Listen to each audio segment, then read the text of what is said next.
ओम श्री गुरुवे नमः। ओम शांति शांति शांति। ओम। भगवान श्री कृष्ण और भगवत गीता इसका पार्ट 2 प्रारंभ करते हैं। जी माधव बाबा जी। तो इससे पहले कह के आए कि मेज के अस्तित्व में भी मेरा विश्वास नष्ट नहीं हो सकता। मेज है।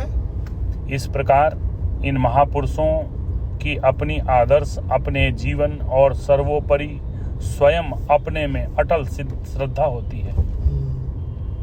इन दिव्य पुरुषों को जितना आत्मविश्वास होता है उतना अन्य किसी को भी नहीं होता। हाँ। कहने का मतलब ये है कि जैसे मेज है ये हमारे अनुभव में है, ऐसे ही ब्रह्म है, आत्मा है, ये हमारे अनुभव में है। इसलिए वो उनका अटल विश्वास होना निश्चित है, वो है ना जी। मानव जाति के इन महान आचार्यों में तुम्हें एक लक्षण सर्वत्र दिखाई देगा कि उनमें प्रचंड आत्मविश्वास भरा होता है। सबसे बढ़िया बात, बहुत बढ़िया बात है। प्रचंड आत्मविश्वास कहा है। प्रचंड आत्मविश्वास भरा हुआ है। उनका यह आत्मविश्वास असाधारण है,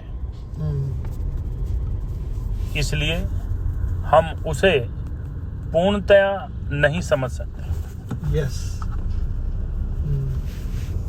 इसलिए इन महापुरुषों ने के आत्मविषयक वचनों एवं कथनों को हम कई प्रकार से व्याख्या करके उड़ा देने का प्रयत्न करते हैं, तथा उन्होंने अपने साक्षात्कार, अपनी ईश्वर उपलब्धि के संबंध में जो बातें कही हैं उनका अर्थ लगाने के लिए सहस्त्रों मतवादों की सृष्टि कर लेते हैं।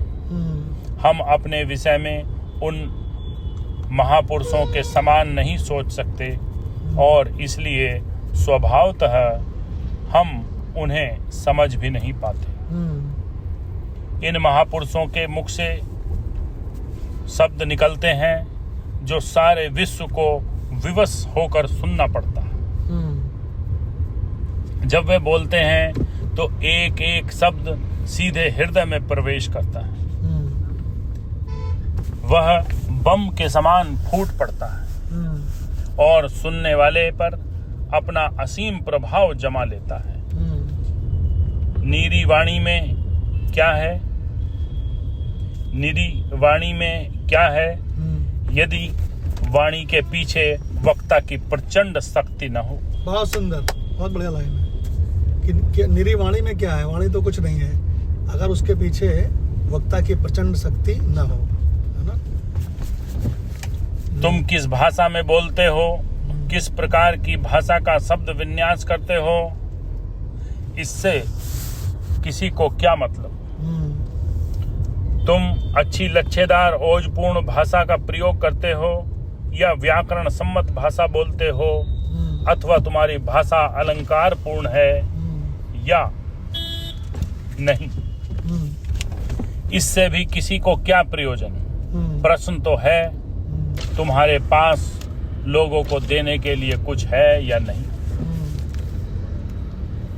यहाँ केवल कहानी किस्से सुनने की बात नहीं है, बात है देने और लेने की। क्या तुम्हारे पास देने के लिए कुछ है? यही पहला और मुख्य प्रश्न है। यदि है तो दो। शब्द तो केवल तुम्हारी देन को लोगों तक पहुंचा देंगे। ये तो केवल एक माध्यम है। कभी कभी हम देखते हैं कि मौन रहकर भी एक व्यक्ति दूसरे में भाव संचारित करता है। दक्षिणामूर्ति स्तोत्र में कहा गया है,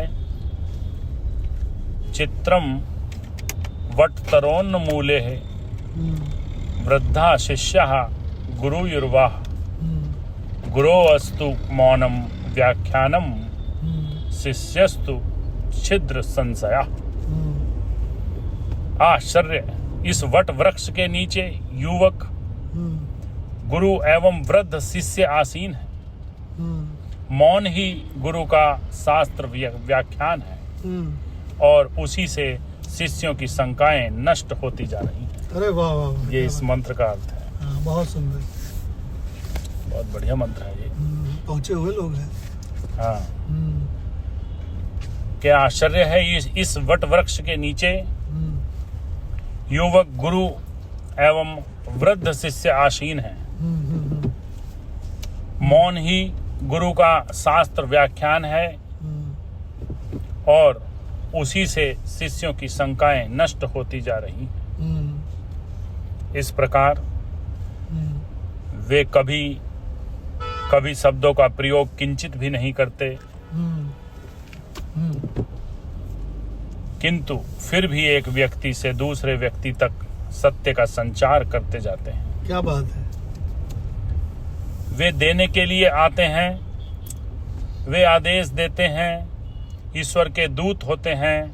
हमारा कार्य है उनके आदेशों को ग्रहण करना।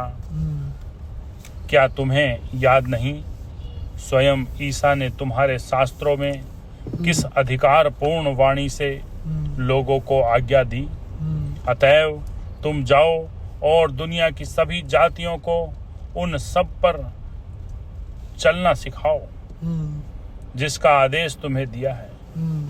मुझे जगत को विशेष कुछ देना है, इस बात में प्रचंड विश्वास ईसा की समस्त उक्तियों में देखा जाता है। बहुत सुंदर। और यही प्रबल विश्वास तुम्हारे संसार के उन सब महापुरुषों की वाणी में मिलेगा जिन्हें दुनिया पैगंबरों और अवतारों के रूप में पूजती आ रही है। बहुत सुंदर, बहुत सुंदर। ओम शांति शांति शांति। ये इसका पार्ट 2 हो गया। भगवान